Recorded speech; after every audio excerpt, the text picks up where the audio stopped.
Oh yeah, I saw this. Hey guys, opinion, the zone of interest, a Holocaust movie without Jews. So weird that this movie came out 4 months ago and all of a sudden CNN Opinion is writing a review about it now. I wonder why. Dude, they're not even hiding it too. There is no hiding this. Straight up, there are people who are just openly being like, no, I hate that you said what Israel is doing is wrong. Did you see the community note? The letter is a simple Google form that does not confirm or ask proof that the signers are Jewish creators or professionals.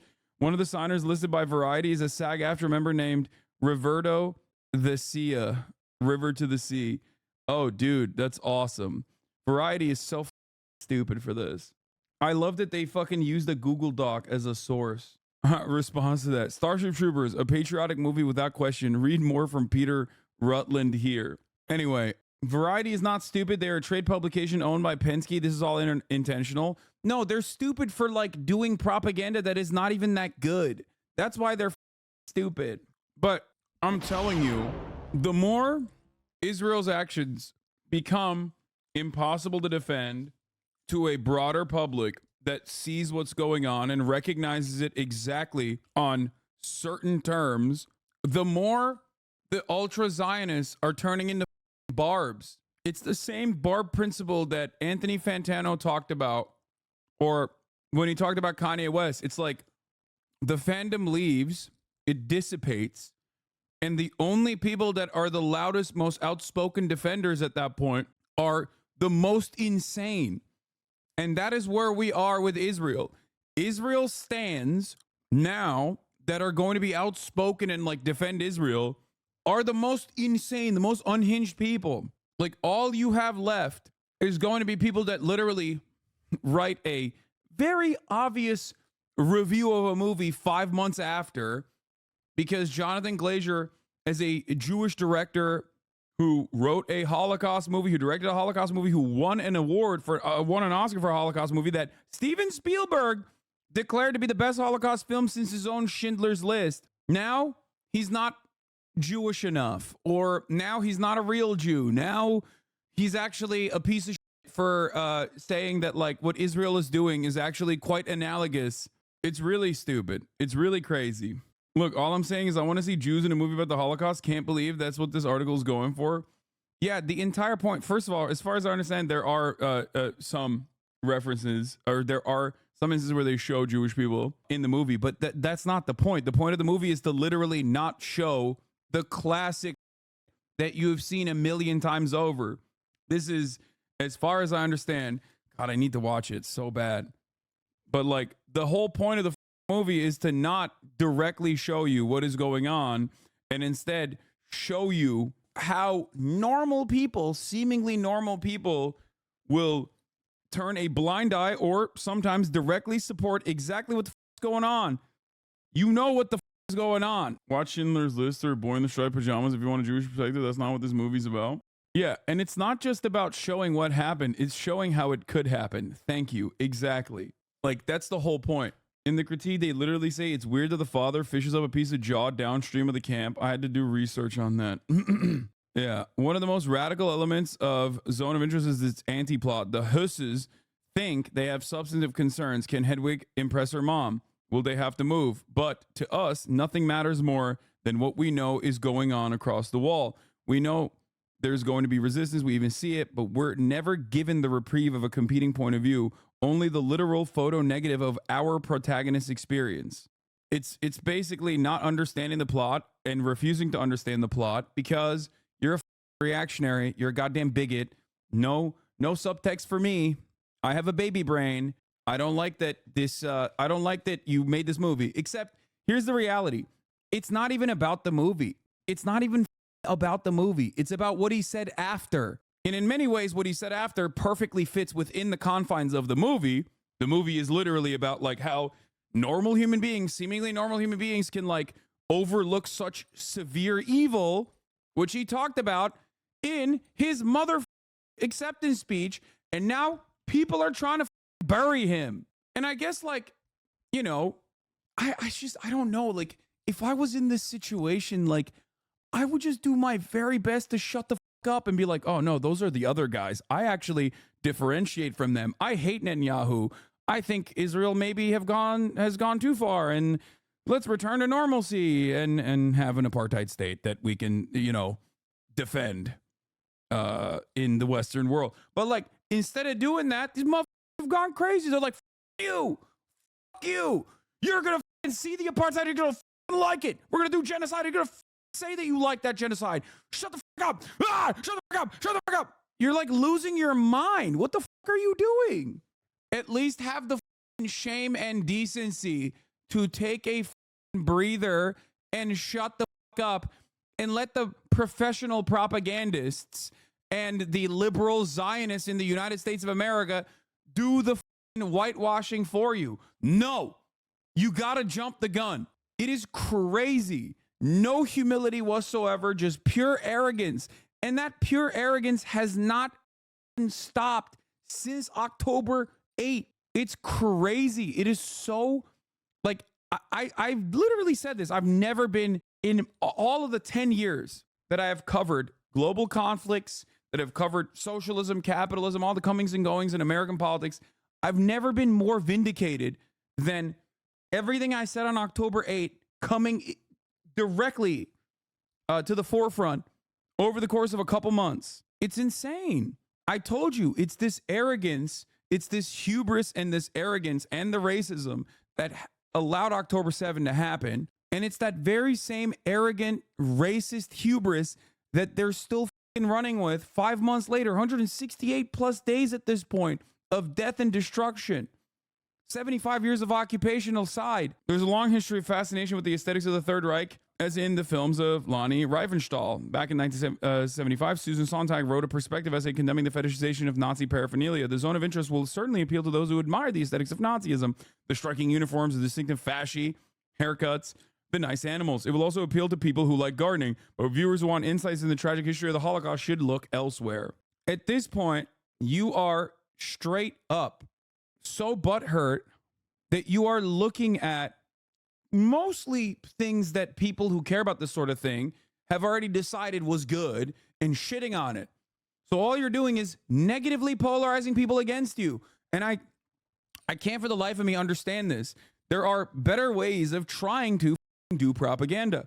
I don't think people who are pro-Israel, especially like to this degree, recognize what they're doing because they're so angry. They're so angry and they're so horny. They're so bloodthirsty that they're just like, they're lashing out on anything and everything that like makes them feel something, makes them feel bad, makes them feel like maybe they're not on the right side of this. How will we look back at this in 10 years? They will act like they did nothing wrong. I mean, the analog, the example already exists. Almost all of the New York Times opinion writers and decorated journalists from what's his face? Was it Judith? Basically every New York Times opinion writer was incredibly aggro on the whole weapons of mass destruction in Iraq shit that was like completely fake. And it doesn't matter. There were no punishments issued out because why would there be a punishment? It's not Judith Butler. I think it was Judith Miller with the Iraq War. Yeah. Judith Miller, American journalist, commentator who covered Iraq's weapons of mass destruction program both before and after the 2003 invasion, which was later discovered to have been based on inaccurate information from the intelligence community. So what you have to remember is that these people literally get promoted for doing that because their real job is to do that. Jay Post wrote, the IDF's tactical wins in Gaza could become strategic losses. This is why. Of course, to make matters even funnier, by the way, the guy who wrote that CNN article is also, of course, like with not even a shred of irony here, like a anti-Russia, he's like a anti-Russia pro-Ukraine guy, not seeing the analog here at all. Very strange, which is crazy. They should revoke your pro-Ukraine card if you're anti-Palestine, anti-Palestinian. You just can't. You like, I will never take you seriously ever for the rest of my life. Anyway, that's different though from my army friend, lol. Yeah, exactly. It's different because like the victims are white there and also our allies. It's a good country because we've decided that they are our allies. Pro-Ukraine and pro-Israel matches. Zelensky's pro-Israel. Yes, dude. I'm not talking about Zell Disney, who is so unimaginably cucked to American empire that he has to sit there and advocate for Israel, as Israel has literally him over every step of the way, even before October 8th. Zelensky literally was like, can we get the Iron Dome? And Israel was like, ha, you think you'll get the Iron Dome? Suck my dick. That was when Russia first invaded. Israel and Russia are also tight. Another fun fact that many people forget conveniently, there's a lot of pro-Russia, pro-Israel people, which I guess at least is like technically, logically consistent. Also the Republican Party, I guess. Tacoma Weeper. Oh, that's a great username. Anyway, but yeah, that was like before October 8th. The thing is, Israel has cooked Ukraine's chances even further, like way further. And Zelensky still has to sit there and be like, yes, I love Israel. Very good. I need more bullets. I need more ammo. I need more ammo, more bullets. Yeah, where are the bullets going? They're going to Israel, dumbass.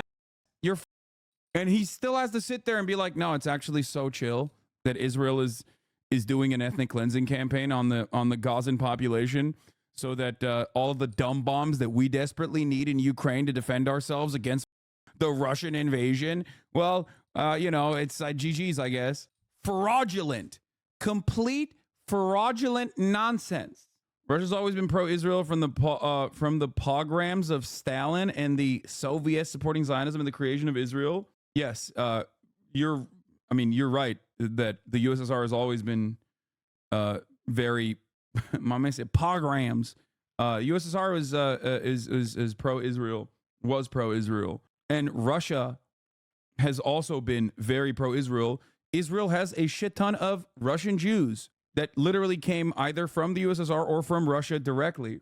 Not true. They were pro-Israel for a brief period from 46 to 48. Yeah, I mean, USSR changed their attitude afterwards. But I mean, they were definitely critical about Israel, way more critical than the global leaders at the time. But they were still, I would say, pro-Israel. Anyway, we're going to talk about this dumb Jared Kushner now. Speaking of people who just like are completely out of control, Jared Kushner, everyone's favorite fail son, the brilliant creator, the brilliant facilitator of the Abraham Accords. I love Al Jazeera writing, former Trump official calls Gaza waterfront property very valuable. Al Jazeera English, cooking our boy Jared. Former Trump official. That's such a funny title. Man, it's Trump's son-in-law, dude. What the that's awesome. They cooked there, okay? They cooked hard there, and everyone should know and everyone should recognize. Anyway, Jared Kushner goes back to Harvard, okay? Remember Harvard, where the whole doxing of any pro-Palestinian student saga occurred very shortly after. That very same Harvard that got every fun dipshit to lose their minds and be like, we should kill everyone that said October 7 is due to Israel's apartheid regime. You know what I mean? Oh, we'll make sure you'll never get a job. You know, and then that very same Harvard that basically forced their president, Claudine Gay, to resign in disgrace because, let's be for real, it had nothing to do with the whole she plagiarized their thesis or whatever, and everything to do with the fact that she was, one, a really good target as a black woman for DEI, which is the new way to say, like, black people should not be in positions of power. They don't deserve it. And also because, and more importantly, because she wasn't sufficiently Zionist enough, which is crazy because she is a major Zionist. You cannot be the president of Harvard and not have a position like this. I'm sorry. Harvard is basically Harvard is a scouting operation for the American State Department. There is no overt anti-Zionist position inside of Harvard where you can maintain a position of power. Okay. It is literally it is basically like a farming ground for our State Department, for our CIA, for our intelligence community. There's no one in a position of power there that is going to be like, yeah, actually, Israel. Yeah, it's really gotten out of hand. She literally said that the anti-genocide protesters are calling for violence against Jewish people, and that still wasn't enough for them. Exactly. So the notion that like you are going to have a president of Harvard that is like anti-Israel is ridiculous. And she was, of course, pro-Israel. And she even literally said in that congressional hearing against like the likes of Elise Stefanik, who is a freak who literally supported an Adolf Hitler fan in New York local elections before, like an actual Adolf Hitler fan, sitting there and yelling about anti-Semitism in the country. Like, that's how up the situation is. I feel like I'm losing my goddamn mind sometimes. I'm like, what are you doing? This is a Republican who literally has supported an Adolf Hitler fan. Why do you think she has any say in the anti-Semitism here? Like, what the are you talking about? Anyway, she had her shining moment, ripping into all the presidents of all of these institutions. And then Claudine Gay was, she had to resign in disgrace. She had to resign in disgrace. Now, why am I saying all of this about Harvard? Well, because this limp can go to Harvard and speak in front of a crowd and very openly be like, yeah, what's up, dude? Actually, it's so sick. Gaza is waterfront, beachfront property, and, we're going to make a lot of money there. Like, she can say that in an interview at Harvard, and no fuss will ever occur. There is perhaps no better demonstration of that double standard in display like this. Those who call for more genocide and more ethnic cleansing in Israel can get away with it every day of the week. Those who dehumanize the Gazans who are withstanding a genocide can get away with it every day of the week. But God forbid you say that they're human. God forbid you say that they don't want to be killed. Oh my God, you're an anti-Semite. What the is going on? You need to be fired. You need to be doxxed. You need to lose all of your future job prospects. Oh, and we see this happening every day. Every day there's another dumb from like Mississippi or something, a congressperson you've never heard of before going, yeah, I think we should I would kill a Palestinian child if I could. Let me tell you, I love Israel. It's my greatest ally. And then nothing happens. But who got censured? Rashida Tlaib. The only Palestinian, well, one of the only Palestinian, there's two Palestinian congresspersons, but now the only Palestinian congresswoman censured for what? Saying from the river to the sea, Palestine will be free. Remember how much discourse happened? This morning I was thinking about that in the shower. After I was done with the mortgage person, I went back into the shower and I had to finish the process. And I was thinking about that. I was like, man, where are all the people who were losing their minds over the J-Dam at the El Ahli hospital saying, Hasan, you're wrong. Israel would never attack a hospital. How dare you say Israel attacked the hospital? Wow, you're so wrong for, reading the BBC, who also came to that conclusion understandably. Now, where are those people? What happened? Did they move on? Are they done? Is Israel over? Is there no more genocide? Do they care? They never cared. Think about every single moment of discourse since October 7. It has always been led by the silliest shit. It's always been led. It's always a distraction after another distraction after another distraction. First, it's first it's parsing through the atrocities of October 7, relitigating it over and over and over again, okay? And being like, you have to condemn Hamas. You're not sufficiently condemning Hamas.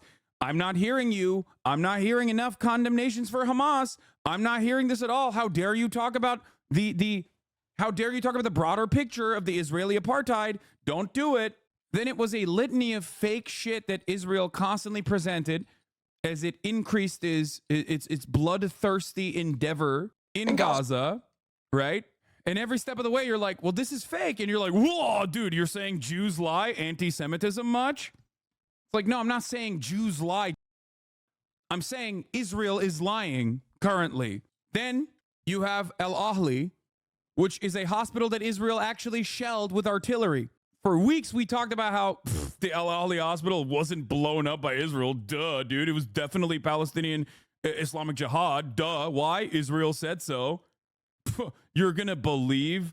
Who are you going to believe? The state of Israel, which is objectively never lied? Or you're going to believe your eyes? and your ears and all the circumstantial evidence surrounding the situation that, like, Israel had blown up this hospital before, shelled it with artillery. Israel had personally blown up other hospitals and ambulances. Who are you gonna believe? That is when the whole Hamas is lying about their numbers happened, and that never changed. Like, ever after Joe Biden went on the main stage and said, I don't trust the Palestinian health ministry numbers because they're backed by Hamas. Joe Biden said that, and boom, it was over. From that point on, every single outlet was using neutral language whenever they're talking about, like, Israeli rockets. They made it seem like, you know, explosions were occurring in an area where Palestinians had gathered. Like it was a natural disaster over and over and over again. And the death toll kept rising through. All the while, every single person who was pro-Israel, unconditionally so, kept repeating the most unhinged, most insane, most bloodthirsty shit, even claiming Pallywood, which is one of the grossest things I've ever heard in my entire life. The notion that Palestinians are actually lying about all of the people dying. The numbers are fake, and that they're lying. They're filming fake footage of their slaughtered children to make the world feel sympathetic to the Palestinians. And 6 months in, remember, in that time frame, the only people that ever got punished were people that weren't sufficiently pro-Israel or people who were pro-Palestinian. I cannot think of a single high-profile individual in the Western world that got even a shred of scrutiny for saying unhinged, pro-Israel, pro-genocidal, anti-Arab, dehumanizing Arab shit at all. Look at fucking Michael Rappaport, Amy Schumer, Brett Gelman, Democrats, Republicans that have said such unhinged shit.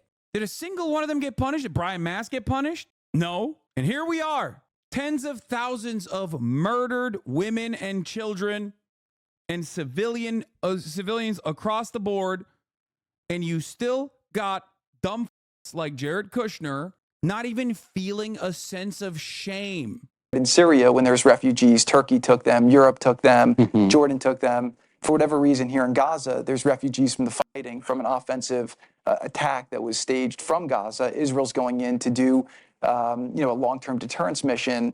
And it's unfortunate that nobody's taking the refugees. But also there are real fears on the part of Arabs, and I'm sure you talk to a lot of them, who think once Gazans leave Gaza, Netanyahu's never going to let them back in. Maybe, but I'm not sure there's much left of Gaza at this point. So, if you think about even the construct, Gaza was not really a historical precedent, right? It was the result of a war, right? You had tribes that were in different places, but then Gaza became a thing. Egypt, used to run it. And then, over time, you had different governments that came in different ways. So, yeah, what happened? He's just, overlooking the Nakba, for example, like it's nothing. Some stuff happened, and that's why Palestinian tribes were moved over there. Bro, millions of Palestinians are warehoused in this tiny sliver of land. How did they get there? You have another war. Usually when wars happen, borders are changed historically over time. And so my sense is I would say, how do we deal with the terror threat that is there so that it cannot be a threat to Israel or to Egypt, right? I think that both sides are spending a fortune on military. I think neither side really wants to have, a terrorist organization enclaved right between them. Gaza's waterfront property. It could be very valuable to, if people would focus on kind of building up, livelihoods. You think about all the money that's gone into this tunnel network and into all the munitions, if that would. Gaza is waterfront property, dude. It could be very valuable. There's not much remaining there. Why did they build tunnels? They should have built hotels. Bro. What do you mean? Why did they build tunnels? Israel's an occupying entity. I wonder why. I wonder why they built tunnels, dog. Look at Gaza now. The tunnels are the only survivable place in Gaza. Would have gone into education or innovation, what could have been done. And so I think that education or innovation, as Israel that I am defending has lasered every hospital, every institute of higher learning. What the fuck are you saying? I can't believe they didn't build luxury condominiums, which we will build now. Palestinians are some of the most highly educated populations out there, by the way. Like, in spite of the apartheid, in spite of everything, in spite of Israel's continued offensive on all things Palestinian civil society, these people are living in, like, I can't even say la la land. Like, they recognize what's going on. They recognize exactly what's going on. It's a little bit of an unfortunate situation there, but I think from Israel's perspective, I would do my best to move the people out and then clean it up. But I don't think that Israel has stated that they don't want the people to move back there afterwards. You know, you saw Tom Friedman's column on Tuesday about, you know, where he put forward a plan to get out of this. Biden should recognize. No way that you got an award for pussy popping for Israel from a man named Bob Shillman. There is no room for anti-Semitism in this world. As long as I am in Congress, I will ensure that the U.S. stands with our ally Israel and the Jewish people. I was honored to receive the Dr. Bob Shillman Zionism Award for the Zionist Organization of America on Sunday night. How you hating on the Dr. Bob Shillman Zionism Award from the Zionist Organization of America from outside the club? I actually got the Dr. Bob Shillman Zionism Award last year, but they just didn't post about it. Dude, Bob Shillman is so funny. I think it's fucking awesome that the Zionist Organization of America has a Zionism award and it's named after Bob Shillman. Thank you for shilling. Thank you for shilling. Kojima naming scheme. No, this is literally like, no, this is like not even Kojima naming scheme. This is basically a J.K. Rowling character. Well, actually, no. Vile Shlomo is the J.K. Rowling character. This is maybe a little bit more than that. This guy, man. Anyway, all jokes aside, f this dude, okay? Recognize the Palestinian Authority unilaterally as a state, and MBS should go to Jerusalem like Egyptian President Anwar Sadat did in 1977, and he should say, I'll normalize with Israel, I'll recognize West Jerusalem as your capital, and I'll even pay to rebuild Gaza if you recognize a Palestinian state with East Jerusalem as its capital. What do you think? Good idea? No, I don't think that's a good idea. I think that there's certain elements of it that are correct. I think proactively recognizing a Palestinian state would essentially be rewarding an act of terror that was purposeful. Yeah, you can't do that. You can't recognize the Palestinian state. We're rewarding the terrorists. You're doing the terror, man, and you're justifying it. And you're talking about how financially beneficial that terrorism is by talking about the beachfront property. Suck my dick. Monster. Oh, God. Imagine asking Jared Kushner if it's a good idea. What the fuck does he know? Might as well ask Ja Rule. Dude, the sad part about it is that while he has the same level of depth as Ja Rule on the matter, he is an incredibly important figure in October 7, in the lead up to October 7, because he was tasked with fixing the Middle East, bro. He was the guy who put forward the Abraham Accords. That's how dumb this goddamn sinking empire is. Trump literally was like, you're a Jew, go deal with it. Like, he literally, like, you're a Jew, you got all the Saudis. The Saudis love you. The Jews love you. You're a Jew. Go deal with it. That's what he did. Like, make some money. Basically, like, what the is Jared Kushner doing? Yeah, Jared is like if Mr. Borelli was in the cabinet. Dude, please don't say that. Oh my God, that's going to happen now. We are in the sunken place. We're in the dark place. We're in the bad place, okay? It is literally the same shit. When it comes to Israel, people are just like, I don't know. I just want someone to say the things, say the talking. Say this, say this. I want someone to not do this, a little bit of thinking, and just do this, okay? Washington Post reported that Nikki Haley adopted Jared Kushner's position to abandon support for UNRWA, and she called him a genius on the issue while she was at her Trump-appointed UN appointment.